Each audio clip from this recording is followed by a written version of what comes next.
Okay roll ಅಮೂಲ್ಯ ಅವರೇ, ನೀವು ರಾಮಲೀಲಾ ಸಿನಿಮಾದಲ್ಲಿ ಸೌಂದರ್ಯ ಸರ್ ಜೊತೆ ಕೆಲಸ ಮಾಡಿದ್ರು ಸರ್. ಕೃಷ್ಣಾರಕು ಸಿನಿಮಾ ಈಗ ಮ್ಯಾಟ್ರಿಕ್ ಬೇರೆ ಕೇಳ್ತಾ ಇದ್ದಾರೆ. ಸೌಂದರ್ಯ ಜಗದೀಶ್ ಅವ್ರದ್ದು ಗೊತ್ತಿದೆಯಾ? ಇಲ್ಲ ಗೊತ್ತಿರುತ್ತೆ. ಅಲ್ಲ, ಇದು ಗೊತ್ತಾಗಿ ನಿಮ್ಗೆ ಎಷ್ಟು ಶಾಕಿಂಗ್ ನ್ಯೂಸ್ ಅನ್ನಿಸ್ತು? ತುಂಬ ಶಾಕಿಂಗ್ ಆ್ಯಕ್ಚುಲಿ. ನಾವು ಆ್ಯಕ್ಚುಲಿ ಇಲ್ಲಿ ಫಂಕ್ಷನ್ ಇದೆ ಆ್ಯಂಡ್ ಅಜಯ್ ಸರ್ ಇಷ್ಟು ವರ್ಷದ ಆ್ಯಕ್ಚುಲಿ ಒಂದು 7-8 ವರ್ಷದಿಂದ ಅವ್ರ ಪಾಪ ಒಂದು ಫಂಕ್ಷನು ಮಾಡಿಲ್ಲ. ಇದೇ ಫಸ್ಟ್ ಫಂಕ್ಷನ್ ಅವ್ರು ಕರೀತಾ ಇರೋದು.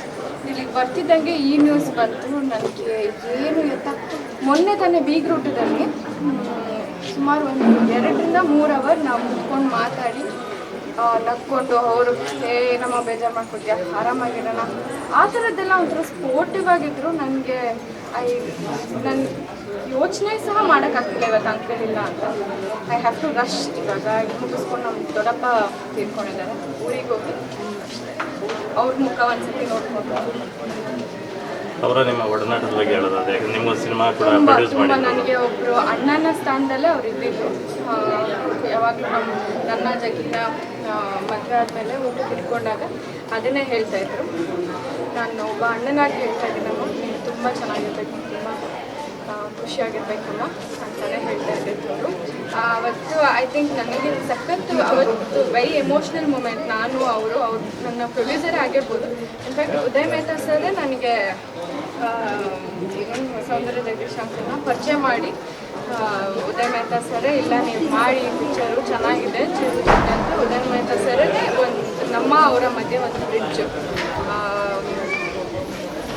ಹೇಳೋಕ್ಕಾಗಿದೆ. ಅಂದರೆ ನನ್ನ ಫ್ಯಾಮಿಲಿ ಥರನೇ ಅವತ್ತಿನ ದಿವಸ ನಾನು ಅದನ್ನೇ ಐ ಮಿಸ್ಟೆಡ್. ನಾನು ಜಗದೀಶು ಅಂಕಲ್ 3 ಜನ ಇದ್ದಿದ್ದು. ನನ್ನ ತಪ್ಪಿಕೊಂಡು ನೀನು ಚೆನ್ನಾಗಿರ್ಬೇಕಮ್ಮ, ನೀನು ಒಳ್ಳೆ ಹುಡುಗಿ, ನೀನು ತುಂಬ ಚೆನ್ನಾಗಿರ್ಬೇಕು, ನೀನು ಖುಷಿಯಾಗಿರ್ಬೇಕು ಅಂತ ಹಾರೈಸಿದ್ದು. ಅದನ್ನು ನಾನು ಇನ್ನೂ ಕಣ್ಣಿಗೆ ಕಟ್ಟದಂಗೆ I still not able to forget that. ಆ ಒಂದು ಮೂಮೆಂಟ್ ನಾವು ಜೊತೆಗಿದ್ದಿದ್ದು ನನಗೆ ನಮ್ಮ ಫ್ಯಾಮಿಲಿಲಿ ಅವರು ಒಬ್ಬರಾಗೇ ಇದ್ರು. ನಮ್ಮ ಕಷ್ಟ ಸುಖಕ್ಕೂ ಆಗಿದ್ದಾರೆ. ಆ್ಯಂಡ್ ನಾವು ಅವ್ರ ಪ್ರತಿಯೊಂದಕ್ಕೂ ಮದುವೆ ಆಗಿರ್ಬೋದು, ನಾವು ಅವ್ರ ಸೌಂದರ್ಯನ್ಗೆ ಒಂದು ಅಣ್ಣನ ರೀತಿ ಅಕ್ಕನ ರೀತಿಯೇ ಹೋಗಿ ಎಲ್ಲ ದಿನ ಫೋನ್ ಮಾಡಿ ವಿಚಾರಿಸ್ಕೊಂಡು ಆ ಥರ ಇದ್ದವರು. ಏನು ನನಗೆ ನಾನಿವಾಗ ಮೆಹ್ತಾ ಸರ್ಗೆ ಅದನ್ನೇ ನಾನು ನಿಮ್ಮನ್ನೇ ಹುಡ್ಕೊಂಡು ಬರ್ತಾಯಿದ್ದೀನಿ, ಏನಾಗಿದೆ ಅಂತ ಕೇಳೋದಕ್ಕೆ ನಾನು ಹುಡ್ಕೊಂಡು ಬರ್ತೀನಿ.